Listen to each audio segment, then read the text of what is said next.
Alright, we're going to pick back up here from our last video. We'd set this in the vise, heated it up, and annealed it out to make it soft so we can get ready to put it on the filing jig and start filing it. I'm going to change paces here a little bit. I actually have another knife that's kind of jumped ahead. I'd made a knife for a benefit auction for a little boy fighting epilepsy, and his grandpa didn't win it in the auction, so I told him I'd make a knife that he'd be able to put back and give to his grandson someday. So I changed paces, did the exact same process as I did with this knife in the previous video. Cut it out, ground it, got it heated up, and annealed it out. Now I'm ready to start filing. One thing about these saw blades is, since they, depending on the type of saw blade you get, these are mostly usually concrete or hot saw blades. You can see, if I can focus that in there, they get a bunch of scratches from being spun through material their entire life. I found that it's a little bit easier before I even start filing if I go ahead and put it on my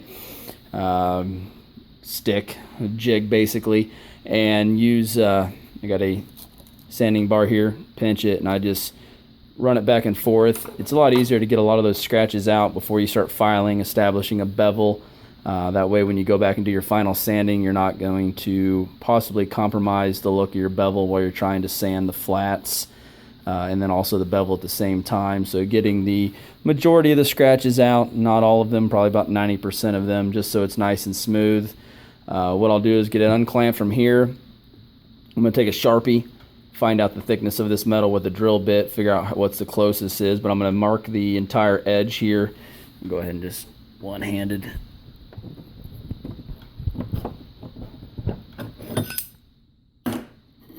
What I'll do is mark this entire edge with Sharpie, find a drill bit that's the right thickness, and I'll score it. So I'll figure out where my middle line's at. Once I do that, I'll move my screws around on my filing jig. Probably gonna have to back them out to the middle line so I can push this off far enough. But I'll get the screws moved around, get it on the filing jig, and then we'll come back before we start filing.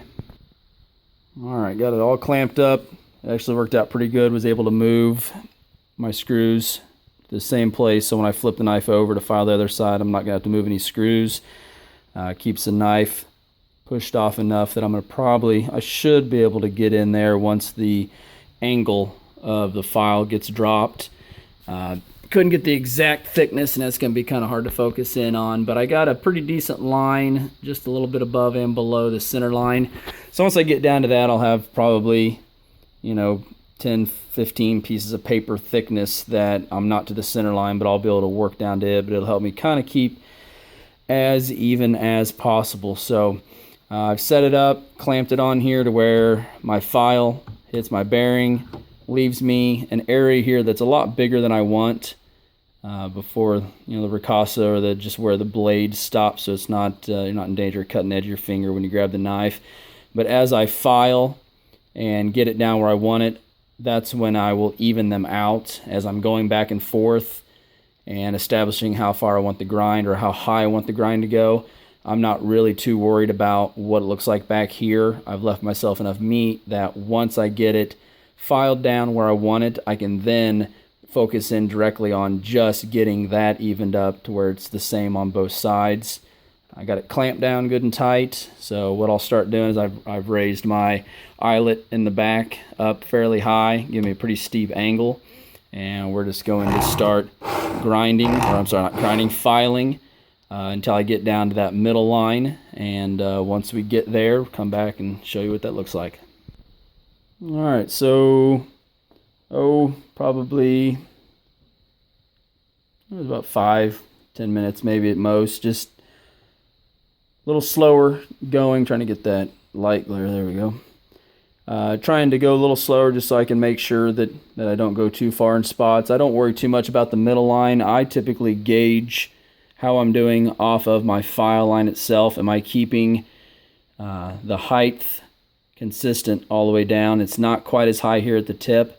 I get into my jig because of the upsweep there at the end of the knife, but as I lower the eye bolt in the back, I will lay the file flatter, and I will be able to catch that up because it's going to be grabbing more meat out here because there's stuff left behind from these first couple files.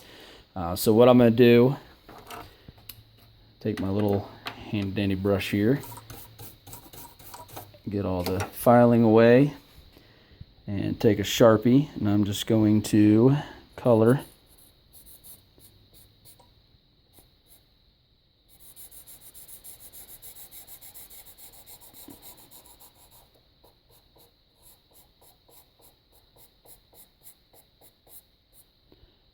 all the area that I filed. That way I'll see where I'm at. So we'll just give you an idea. This is just a double cut bastard file, attached however I could. This one, in this case, is just some electrical tape and then a nut down here at the end to hold everything good and tight. When I get it in there in electrical tape, I've got another one that's set up with electrical tape and then a couple hose clamps. But we'll slide the file out for a second. Take our eye bolt. Nothing too surgical about it, just however many you want. I'll just go that many this time. Now what I'll do is I'll start filing again, and since I've lowered the angle, it's going to be catching the high part of my bevel. And as I start removing material from the top, it'll start removing material from the bottom also, and start making that Sharpie disappear. And when the Sharpie disappears, I know that I have evened out the bevel at this angle. And I'll pull the file back out, recolor the edge, drop the eye bolt down 3, 4, 5 turns, Sharpie it again until I get the bevel as high as I want it to be.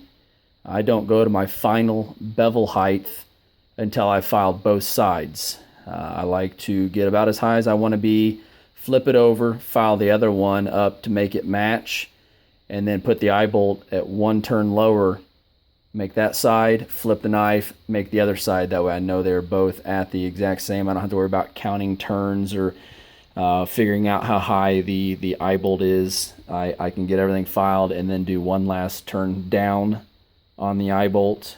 And then I know that it's going to be even on both sides when I'm done filing. So we'll go ahead and pause the video, file this Sharpie away, probably color it, lower it down a little bit more, and then come back after the second filing. So.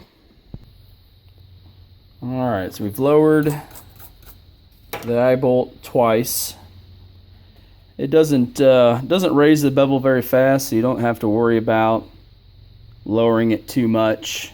The only disadvantage of lowering it too much is you don't get as much of a break between your filing, and depending on how hard the metal is or how good your file is, it's kind of nice to take off just a little bit of material, put the file down, remark it, lower the eye bolt, pick the file back up, go again, and kind of rinse and repeat like that, so you get a little bit of break between filing. It doesn't seem like you're filing near as much, even though probably about 15, 20, maybe 25 minutes, probably 25 minutes into the filing now, just trying to go slow and make sure everything stays even. Looks pretty good. Still not quite where I want to be up here, but the less angle I put on that file out at the end, by lowering that down, is going to raise this even more. I can also move these around so that I can pull the edge a little closer and just focus on this area, just to clean it up. I've done that on a couple knives that had fairly high points or upsweeps on the blade side. I had to pull the knife completely off to where it was facing out like this, and then file on it to even everything up. Not that big of a deal. So I'm going to cut video 2 right there. I'm going to file it a little bit higher, flip it, start the other side, and get all the filing done, and then start in on video number 3 with the sanding process, finish sanding all of this, and getting ready to figure out what kind of scales I want to use. I think the little boy likes the color blue and green, so I'm going to get some blue and green material and layer those up and make some micarta, so that when I sand down through it, you'll get all those layers of colors and everything that look pretty good. So thanks for watching. Any questions or comments, feel free to let me know. Thanks a lot.